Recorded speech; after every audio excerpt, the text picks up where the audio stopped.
আসসালামু আলাইকুম dear viewers, চলে আসলাম ফানি গল্প রিসওয়ার্ল্ডের হাই-ফাই মুভির দ্বিতীয় বা শেষ পর্বে। তোমরা যারা প্রথম পর্বটি দেখোনি তাহলে ডিসক্রিপশন লিঙ্কে গিয়ে প্রথম পর্বটি দেখে আসতে পারো, তাহলে বুঝতে সুবিধা হবে। আর হ্যাঁ, আমরা এখানে বিভিন্ন ধরনের মুভি এক্সপ্লেন করব, বিশেষ করে কমেডি, অ্যাডভেঞ্চার এবং কার্টুন মুভি। তাহলে একটা লাইক দিয়ে সাবস্ক্রাইব করে ভিডিওটি দেখা শুরু করো। আজকে রিভিউ শুরু করা যাক। প্রথম পর্বের শেষের দিকে আমরা দেখেছিলাম তার ফুসফুসে অনেক শক্তি থাকার কারণে সে অনেকক্ষণ শ্বাস-প্রশ্বাস আটকে রাখতে পারত। আর এখন যে আহত শ্রমিককে সেখান থেকে নিয়ে আসা হয়েছিল, জন তখন সাথে সাথে নিজের শক্তি দিয়ে সেই লোকটাকে সুস্থ করে ফেলে এবং সে নিজেকে একটু সুস্থ অনুভব করে। কিন্তু এবারের এই কাজটা জনের জন্য খুবই বেশি অতিরিক্ত হয়ে গিয়েছিল। এই কারণে সে অসুস্থ হয়ে কাশতে কাশতে তার মুখ দিয়ে রীতিমতো রক্ত বের হতে শুরু করে। সোফিয়া বুঝতে পারে যে জনের ফুসফুসে নিশ্চয়ই ওই বিষাক্ত গ্রাস ঢুকে গেছে, তাই সে এগিয়ে গিয়ে জনের হাত ধরে আর অন্য হাতে সে জ্যাকের হাত ধরে। সে আসলে একজন সুপারহিরোর শক্তি আরেকজনের সাথে জুড়ে দিতে পারত। তাই এখন জ্যাকের ফুসফুসের শক্তি জনের শরীরে চলে যায় আর জন সাথে সাথে একদম সুস্থ হয়ে ওঠে। আর সোফিয়া নিজের শক্তির ব্যাপারটা এখানেই জানতে পারে। কিন্তু এখন ফ্যাক্টরিতে বিষাক্ত ধোঁয়া খুবই দ্রুত ভরে যাচ্ছিল, তাই তারা সবাই দ্রুত এখান থেকে বের হতে শুরু করে। কিন্তু তখনই সোফিয়া হঠাৎ অর্ধেক রাস্তাতেই থেমে যায়, কারণ তারা আসলে ভুলবশত জিরোকে ভেতরে ফেলে এসেছিল। এরপর জ্যাক দ্রুত শাল বন্ধ করে ভেতরে চলে যায়, আর সে জিরোকে খুঁজে বের করে নিয়ে আসার সময় সবাই মনে করেছিল যে জ্যাক হয়তো ফু দিয়ে সকল গ্যাস বাইরে বের করে দেবে, কিন্তু সে তো উল্টে জিরোকে মুখ দিয়ে নিঃশ্বাস নিতে সাহায্য করে। তো যাই হোক, কোনো রকমে ওরা দুজন সুস্থভাবে বাইরে বেরিয়ে আসে। এই সিনটা এতটাই অদ্ভুত ছিল যে দেখে অনেকে হেসে দিয়েছে হয়তো। তো যাই হোক, জিরো সুস্থভাবে বাইরে চলে আসে, আর এরপর তারা পাঁচজন কাছেরই একটা রেস্টুরেন্টে খাবার খেতে চলে যায়। এইখানে জন সবাইকে বলে যে আমি আসলে অন্য যে কোনো প্রাণীর জীবন বাঁচানোর শক্তি পেয়েছি। আমি যে কারো কষ্ট নিজের শরীরে নিতে পারি। আমি তার শরীরে হাত দিলেই সে সুস্থ হয়ে যায়, কিন্তু আমার অনেক কষ্ট হয়। কিন্তু এরপর একটু পানি খেয়ে বিশ্রাম নিলেই আমি আবারও ঠিক হয়ে যাই। এই দুর্ঘটনার পরে তারা সবাই একসাথে কাজ করেছিল আর সবাইকে বাঁচিয়েছিল বলে তাদের মধ্যে একটা অন্য রকমের বন্ধন তৈরি হয়ে গেছে। এখন পরদিন জন তার আহত সঙ্গীদেরকে দেখতে হাসপাতালে চলে যায়, কিন্তু সেখানে লিফটের মধ্যে ওই বৃদ্ধ লোকটার সাথে তার দেখা হয়। জন ওই বৃদ্ধের কোম্পানিতেই কাজ করত, তাই সে তাকে স্যালিউট করে, কিন্তু ভুলবশত তার হাতের তালুর ওই চিহ্নটা দেখে ফেলে। মিনু তার কাছে গিয়ে সেই চিহ্নটা মন দিয়ে দেখতে থাকে আর বলে, আরে আরে, এটা তো একটা ট্যাটু। এর উত্তরে জন বলে যে না না স্যার, কিছুদিন আগে আমার লিভার ট্রান্সপ্ল্যান্ট হয়েছিল, তারপর জানি না কিভাবে এই চিহ্নটা নিজ থেকে আমার হাতে চলে এসেছে। কিন্তু মিনো যখন সামনাসামনি তাকে জিজ্ঞাসা করে যে তোমার ভেতরে কি আর কোনো পরিবর্তন হয়েছে, তখন জন আসলে নিজের ভেতরে থাকা এই সুপার পাওয়ারের কথাটা তাকে বলবে কিনা সে ব্যাপারে খুবই কনফিউজ ছিল। তাই সে চুপ করে থাকে এবং বলে যে না স্যার, তেমন কিছু না, আমি বাস আগের চেয়ে একটু বেশি সুস্থ হয়ে গেছি, এটাই। এই কথাটা শুনে মিনো একটা পরিকল্পনা করে। তাই যাওয়ার আগে সে জনের নাম, তার ঠিকানা, সে কি কাজ করে সবকিছু মনে রেখে দেয়। তো সেই রাতে জন বাড়তি কিছু টাকা রোজগারের জন্য ড্রাইভারের কাজ করছিল, আর তখনই সে খেয়াল করে যে তার যাত্রী আর কেউ নয়, বরং টিনার অ্যাসিস্ট্যান্ট ছিল। জন কিছু বুঝে ওঠার আগেই টিনার অ্যাসিস্ট্যান্ট তাকে অজ্ঞান করে ফেলে, আর কিছুক্ষণ পর যখন জনের জ্ঞান ফেরে তখন সে নিজেকে একটা হাসপাতালে দেখতে পায়, যেখানে টিনা ডাক্তারকে বলছিল যে তাড়াতাড়ি লিভারটা বের করে নাও। কিন্তু ডাক্তারেরা অপারেশন শুরু করার আগেই মিনো এখানে চলে আসে। মিনোর উদ্দেশ্য খুব একটা ভালো ছিল না। সে ডাক্তারদেরকে জিজ্ঞাসা করে যে লিভারের যদি কিছু অংশ শরীরের ভেতরে থাকে তাহলে কি সেটা আবারও নিজে থেকে গ্রো করতে পারে। ডাক্তারেরা হ্যাঁ বলতেই মিনো সাথে সাথে জনের গলা টিপে ধরে আর তার সকল শক্তি শুষে নেয়ার চেষ্টা করে, কিন্তু জনের ক্ষেত্রে সে এই কাজটা করতেই পারছিল না। তার এমন মনে হতে থাকে যে সম্ভবত তার শক্তি দুর্বল হয়ে পড়েছে। তাই সে পাশে দাঁড়িয়ে থাকা একজন ডাক্তারের উপর এটা চেষ্টা করে, আর সাথে সাথে সেই ডাক্তার যুবক থেকে বৃদ্ধ হয়ে ঘটনাস্থলে মারাও যায়। মিনো বুঝতে পারে যে তার শক্তি আসলে সুপার পাওয়ার লোকেদের উপরে কাজ করবে না। তাই মিনো একজন ডাক্তারকে বলে যে এই লোকের লিভারের ৯০% অংশ কেটে আমাকে লাগিয়ে দাও আর বাকি 10% ওর ভেতরেই ছেড়ে দাও, যাতে করে ওর শরীরের ভেতরে লিভার আবারও বেড়ে উঠতে পারে। তো এই ঘটনার পরে টিনা তো আর লিভার হাতে পায় না, তাই টিনা তার দলকে বলে দেয় যে বাকি সুপার পাওয়ারওয়ালা লোকদেরকে ধরে ফেলো। ওদিকে জ্যাক একটা দোকান থেকে বেরোতেই স্যুটবুট পরা কিছু বডিগার্ড তাকে দেয়ালের সাথে চেপে ধরে। তারা তাকে ক্লোরোফর্ম শুকিয়ে অজ্ঞান করার চেষ্টা করছিল, কিন্তু জ্যাক তো শ্বাসই নিচ্ছিল না। তাই তারা বুদ্ধি করে জ্যাককে কাতুকুতু দিয়ে শ্বাস ছাড়ায়, আর তখনই জ্যাক অজ্ঞান হয়ে যায়। অন্যদিকে সোফিয়ার জিরোর উপরেও সেই লোকগুলো হামলা করে দেয়, আর তারাও খুবই তাড়াতাড়ি ধরা পড়ে যায়। শেষমেশ অ্যানাকে তার বাড়ির দরজাতেই ঘিরে ফেলা হয়। গুন্ডাদেরকে দেখে অ্যানার বাবা বলে যে শোনা, তুমি আরামে এখানে বসো, এদেরকে আমি দেখে নিচ্ছি। কিন্তু এই তাইকোন্ডো মাস্টার আসলে কেবলমাত্র ছোট ছোট বাচ্চাদেরকে শেখানোর মতোই ক্ষমতা রাখত। সে নিজে কারো সাথে খুব লড়াই করতে পারত না, কিন্তু অ্যানা এসব কিছু দেখে লুকিয়ে লুকিয়ে এমনভাবে গুন্ডাগুলোকে মারছিল যাতে করে তার বাবার মনে হয় যে সেই সকল গুন্ডাদেরকে পেটাচ্ছে। এখানে অ্যানার বাবার মনে হয় যেন সে একাই সকল শত্রুদেরকে হারিয়ে দিয়েছে, যদিও আসল কাজটা অ্যানাই করেছিল। কিন্তু এখন সে ফ্ল্যাশের মতো দ্রুত গতিসম্পন্ন হয়ে গিয়েছিল, তাই তার বাবা যখনই ঘুরে দেখে তখন সে দেখতে পায় যে অ্যানা আরামে বেঞ্চের উপরে বসে আছে। এদিকে সকল গুন্ডারা এখান থেকে পালিয়ে যায়। তখন অ্যানার বাবা দৌড়ে তার কাছে চলে আসে আর বলে, মা, তুমি ঠিক আছো তো? অ্যানা তো এই যাত্রায় ঠিক ছিল, কিন্তু বাকি সবাই ফেঁসে গিয়েছিল। টিনার লোকেরা তাদেরকে ধরে এমন একটা জেলখানাতে বন্দি করে দেয় যেখানে তারা নিজেদের শক্তি ব্যবহারই করতে পারছিল না। অন্যদিকে লিভার ট্রান্সপ্লান্টের পরে বৃদ্ধ মিনোর মধ্যে আবারও সুস্থ হওয়ার শক্তি চলে আসে। সে এখন নিজের যৌবনে ফিরে গিয়েছিল। তাকে নিজের মেয়ের চেয়েও বেশি যুবক লাগছিল। কিন্তু এখানে টিনা না মনে মনে আসলে তার বাবার মৃত্যুর অপেক্ষা করছিল, যাতে করে তার বাবা মারা যাবার পরে এই পুরো কোম্পানির মালিক সে হয়ে যেতে পারে। কিন্তু এখন নিজের বাবাকে আবারও যুবক অবস্থাতে দেখে মনে হচ্ছিল যে বাবার আগে তো সে নিজেই মারা যাবে। তো এখন মিনো বালিতে চলে যায়, আর গোসল করার পরে আয়নায় সে আবারও নিজের যুবক শরীরটা দেখে অনেক খুশি হয়ে যায়। হঠাৎ করে সেখানে অন্ধকার ছেয়ে যায়, আর সে একদম অন্য একটা জায়গাতে পৌঁছে যায়। তার সামনে এক অদ্ভুত শক্তি 2 হাত বাড়িয়ে দাঁড়িয়েছিল। মিনো এগিয়ে গিয়ে সেই শক্তির হাত ধরার চেষ্টা করে, কিন্তু সেই অজানা শক্তি তাকে নিজের দিকে টেনে নেয়। তার মুখ মুহূর্তের মধ্যে যুবক থেকে আবারও বৃদ্ধ হয়ে যাচ্ছিল।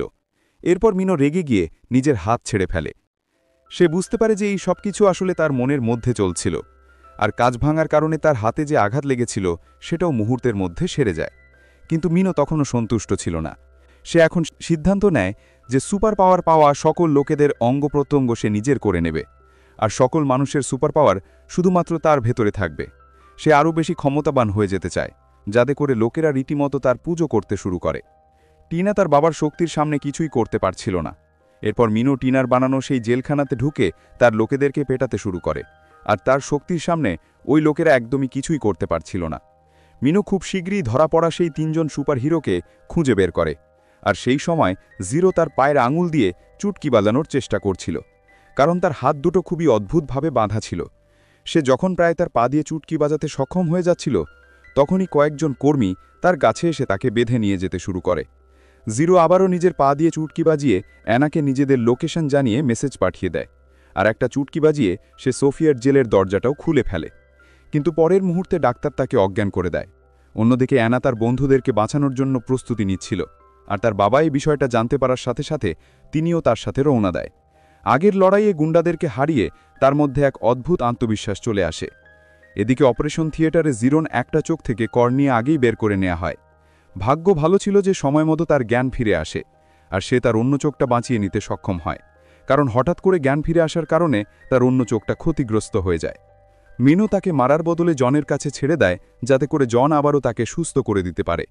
এদিকে মিনো নিজের নতুন শক্তি দেখানোর জন্য একটা বিশাল অনুষ্ঠানের আয়োজন করে, যেখানে এমন সব লোকদেরকে ডাকা হয়েছিল যাদের রোগের চিকিৎসা একদমই করা সম্ভব ছিল না। মিনোর যৌবন ফিরে আসতে দেখে সবাই তো অবাক হয়ে যায়। সে নিজের শক্তির নমুনা দেখাতে গিয়ে একটা দেয়াল ভেঙে ফেলে, যেখানে তার বৃদ্ধ বয়সের ছবি লাগানো ছিল। কিন্তু মিনোকে এসব কিছু করতে দেখে উপস্থিত লোকেরা তো ভয় পেয়ে যায়। তাদের মনে সম্মান বা ভক্তির কোনো চিহ্নই ছিল না। তাই সাথে সাথে মিনো তার চাল বদলে নেয়। সে একজন প্রতিবন্ধী লোকের হাত ধরে, আর জনের কাছ থেকে পাওয়া শক্তি দিয়ে সে ওই লোকটাকে পুরোপুরি সুস্থ করে দেয়। এরপর সে খুবই অসুস্থ একটা মেয়ের কাছে গিয়ে তাকেও একদম সুস্থ করে দেয়। এখানকার লোকেরা তাকে সত্যি এখন ঈশ্বরের মতো করে দেখছিল। তারা সবাই তার সামনে হাঁটু গেড়ে মাথা নত করে তার পুজো করতে থাকে। এর মধ্যে মিনো বুঝতে পারে যে অ্যানা এখানে আসছে, কারণ মিনো ইতিমধ্যেই জিরোর সুপার পাওয়ারটাও পেয়ে গিয়েছিল।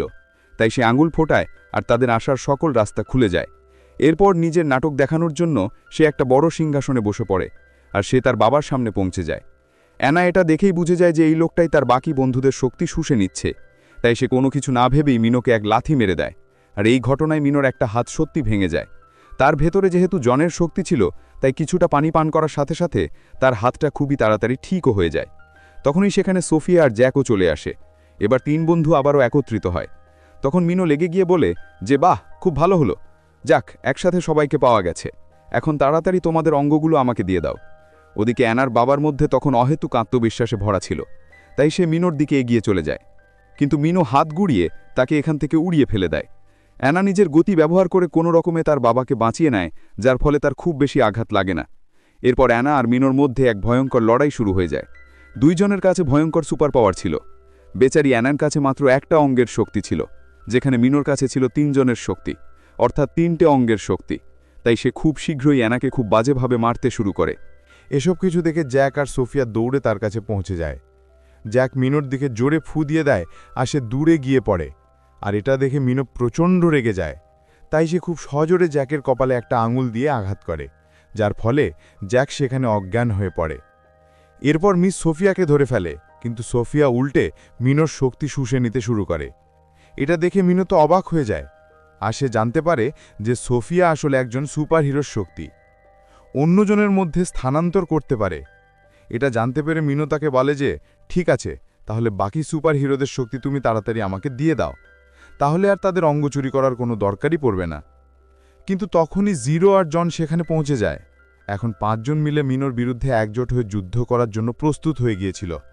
মিনো সবাইকে একেবারে শেষ করে দেওয়ার জন্য নিজের শক্তি সব একত্রিত করে ফেলে। এনা সবার সামনে দাঁড়িয়েছিল, আর সে শীষ বাজিয়ে জ্যাককে ইশারা করে। জ্যাক বুঝে যায় যে এখন এনার দিকে খুব জোরে বাতাস ছুঁড়ে মারতে হবে, তাই সে এমনটাই করে। এতে করে এনা প্রচণ্ড গতি পায়, আর তার শক্তি দিয়ে সে মিনোকে একটা ঘুষি মারে। কিন্তু এনা একা একা লড়াই করে মিনোর সাথে কোনোভাবেই পারছিল না। তাই তখন বাকি সুপারহিরোরা সবাই নিজেদের শক্তি একত্রিত করে ফেলে, যাতে করে তারা এনাকে সাহায্য করতে পারে। কিন্তু মিনো এখানে অনেক বেশি শক্তিশালী ছিল। মিনো নিজের শক্তি দিয়ে চারপাশের বিদ্যুৎ নিয়ন্ত্রণ করে ফেলেছিল। জিরো নিজেও চুটকি বাজিয়ে চারপাশের বিদ্যুৎ দিয়ে হামলা করে দেয়, কিন্তু এটা মিনোকে হারানোর জন্য যথেষ্ট ছিল না। আর এই যুদ্ধের কারণে শীঘ্রই হলের ভেতরে থাকা বড় বড় পিলারগুলো ভাঙতে শুরু করে, মূর্তিগুলো পড়ে যেতে শুরু করে, আর নিচে থাকা সবাই নিজেদের নতুন ঈশ্বরের পূজা করতে ব্যস্ত হয়ে পড়েছিল। মিনো প্রচণ্ড আহত হয়ে গিয়েছিল, তাই সে মাটিতে জমে থাকা পানি শুষে নিয়ে নিজের সকল ক্ষত ঠিক করে ফেলে। সে সবাইকে আলাদা আলাদা দিকে বলের মতো ছুঁড়ে ফেলতে থাকে। তারপর এক হাতে সে এনার গলা চেপে তাকে মেরে ফেলার চেষ্টা করতে থাকে, আর এখন এনার মুখ দিয়ে রীতিমতো রক্ত বের হতে শুরু করে। এরপর সে সোফিয়ার দিকে হাত বাড়ায়, কিন্তু তখনই 5 জন একত্রিত হয়ে এবার মিনোকে ধরে ফেলে। আর সোফিয়া খুব দ্রুত মিনোর সুস্থ হয়ে ওঠার শক্তিটা এবার লিসার শরীরে ঢুকিয়ে দেয়। এখন মিনো তার ক্ষত সারিয়ে ফেলার শক্তিটা পুরোপুরিভাবে হারিয়ে ফেলেছে। অন্যদিকে এনা এখন মিনোর চেয়ে অনেক গুণ বেশি শক্তিশালী হয়ে যায়। সে মিনোকে এখন এমনভাবে মারতে থাকে যেন সে কোনো পাঞ্চিং ব্যাগে পেটাচ্ছে। আর কিছুক্ষণ পর মিনো আঘাত সহ্য করতে না পেরে অজ্ঞান হয়ে মাটিতে পড়ে যায়। তখন এই বিল্ডিংটা ভেঙে নিচে থাকা মিনোর সমস্ত ভক্তদের ওপরে পড়তে শুরু করে। বিল্ডিংয়ের কাঠামো ভেঙে পড়তে দেখে বাকি সবাই মিলে সেটাতে সামলে নেয়। কিন্তু এই সুযোগে মিনো আবারও ঝাঁপিয়ে পড়ে আর তাদের শক্তি চুরি করার চেষ্টা করে। কিন্তু শেষমেশ এনার বাবা ঘুরে এসে মিনোকে একটা লাথি মারে, আর মিনো দূর এগিয়ে পড়ে। আর এবার তারা মিনোর ভেতর থেকে সম্পূর্ণ শক্তি বের করে ফেলে, যার ফলে সে সাথে সাথে আবারও বৃদ্ধ হয়ে যায়। এখন মিনো সেই সিংহাসনে বসেছিল যার সাহায্য সে ওপরে উঠেছিল। জিরো চুটকি বাজিয়ে তাকে সবার সামনে পাঠিয়ে দেয়। আর তার ভক্তরা যখন নিজেদের ঈশ্বরের আসল রূপ দেখতে পায়, বৃদ্ধ আর ক্লান্ত, তখন সবার সামনে আসল সত্যিটা চলে আসে। অবশেষে মিনো সবকিছুতেই হেরে যায়, আর এই গল্পটা এখানেই শেষ হয়ে যায়। এখানেই শেষ হলো আমাদের আজকের ভিডিও। আশা করি ভিডিওটি তোমাদের ভালো লেগেছে। যদি ভিডিওটি ভালো লেগে থাকে তাহলে সুন্দর একটা লাইক দিয়ে তোমার মন্তব্যটি আমাদের কমেন্ট বক্সে করে যাও। তোমরা যদি এরকম ফ্যান্টাসি, অ্যাডভেঞ্চার এবং কমেডি মুভি দেখতে পছন্দ করো, তাহলে চ্যানেলটি সাবস্ক্রাইব করে রাখতে পারো পরবর্তী সুন্দর সুন্দর ভিডিও পাওয়ার জন্য। তাহলে দেখা হবে পরের ভিডিওতে। ততক্ষণ পর্যন্ত আল্লাহ হাফেজ। আসসালামু আলাইকুম।